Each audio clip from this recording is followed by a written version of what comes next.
রমজানের শেষ 10 দিন কতটা গুরুত্বপূর্ণ বললেন আশরাফি। রমজানের শেষ 10 দিন জুতা কেনার জন্য আল্লাহ দিছিল? কথা বলেন না কেন? শেষ 10 দিন শাড়ি গহনা কিনবার জন্য আল্লাহ দিছিল?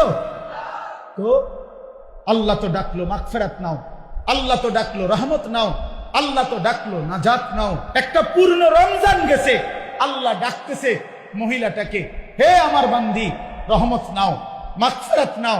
শেষ দশকে আল্লাহ ডেকে বলে, আমার ইমানদার বান্দি নাও, জাহান্নাম থেকে মুক্তির পরওয়ানা নাও। আর ওই নাফরমান নারী, ওই বেহায়া নারী বলে, এই মাওলা তোমার জান্নাত আমার লাগবে না, তোমার নাজাত আমার লাগবে না, তোমার এটি তুমি রাখো, আমি জুতা কিনতে যাইতে আসি, আমি মার্কেটে যাই জুতা কিনতে।